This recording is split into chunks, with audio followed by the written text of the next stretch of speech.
my instinct is that if, I don't think that makes any difference on the law in terms of justice assessing the seriousness of the violation. If it makes any difference at all, my instinct is it would make it worse, because here's on your question, here's someone charged with furthering the integrity of the process who is betraying that charge.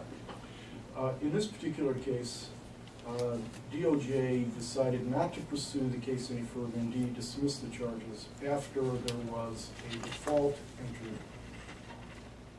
If there is a default entered, is there anything to preclude DOJ from nonetheless proceeding forward in discovery and maybe then filing under Rule 56 or for going for a full-blown trial? I don't think so, but I think the ordinary course would be to do exactly what the department did with respect to Minister Shabazz, which is seek a default judgment on the ground that there's a facially valid complaint and the defendants have chosen not to contest it. But I think as a lesser alternative to that, I think they could pursue the other options that you mentioned. And just as a final matter, this should not be held against Mr. Katsas, but for Mr. Katsas' argument at the D.C. Circuit, I probably would not be sitting here today. Bring back some fond memories. Mr. Taylor. Mr. Katsas, my questions relate to your view of the commission and the types of questions we have asked of this process. As a former prosecutor, you have an appreciation of the fact that the public will often ask questions about prosecutorial discretion, internal process, et cetera. We have a unique role to play, obviously, but I'd like you to comment, if you could, on the types of questions we have asked, putting yourself back inside the department for a moment, and trying to shed some light on the process and our role in it, if you would. I guess I'm not, frankly, an expert on the charge and role of this commission, but let me, if it's responsive, let me try, More generally would be let me fine. try to sort of address how I think the questions would have played out within the department for people who were charged with enforcing this statute. Okay, so the first question, obviously, is this a meritorious case or not? And it seems to me the answer to that question, either based on the allegations in the complaint or based on the evidence that you saw today, would be yes.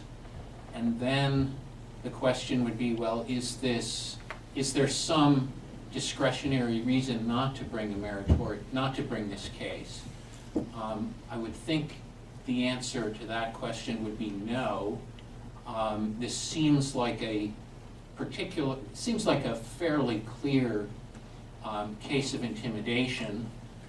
It seems like a case that is plausibly linked up to the broader agenda of a national entity. I don't know of any other cases that the Civil Rights Division would have had to forego in order to bring this case, so there doesn't seem to be an issue of scarce resources. The complaint, the investment of resources was pretty limited. It's a 9-page complaint. It seems like it would have been a fairly easy case to prosecute. So for all of those reasons, I think the decision to go forward at the outset was perfectly justified. Now, let's talk about what I view as the very different decision whether to abandon the case, or large parts of the case, mid-course. I think there is a strong tradition within the Justice Department recognized by career employees and responsible political appointees of both sides, both parties, that there is a sort of tradition of stare decisis within the department, as it were, of not changing course in the middle of a case. The decision to abandon a case that was filed should be a harder one than the decision to bring the case in the first instance. I can't think of anything that would have made the case weaker, and indeed, this was a default.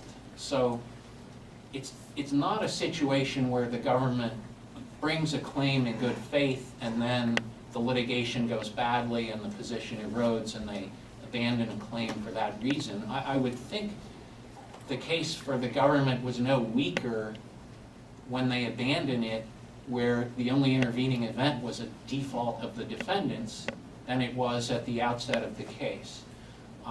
So there is no good reason apparent to me for why the case would have been abandoned. Could you, one final question, Abandoned in substantial part. could you shed some light on the lack of cases brought under 11B? We've heard the fact that there are only a couple of cases brought into that section. Could you shed some light on that? I really, I think the short answer is no. I was struck in just doing some very quick research in preparing for my testimony at how few cases there are.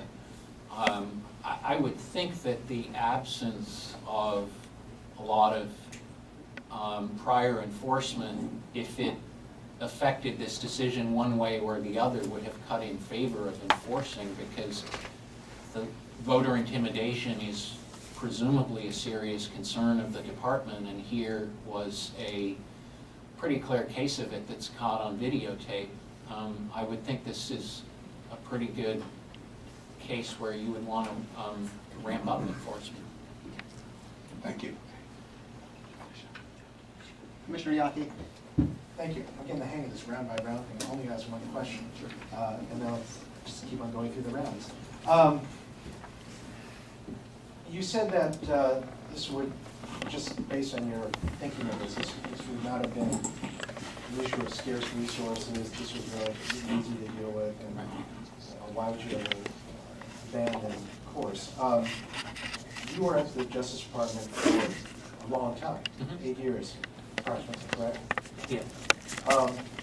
Can you tell me, were there not instances during that time period where the Justice Department abandoned litigation in major civil cases during that period, during that period of time? I can't think of a single case where we did. Now let me be clear about something. My initial 5 or 6 years were on the appellate staff of the civil division. So until 2006, I would have had scant knowledge of anything outside that. Okay. Within that universe, I can tell you that, and I would have been the official responsible for defining the government position. I can tell you with confidence that at the beginning of the Bush administration, I never once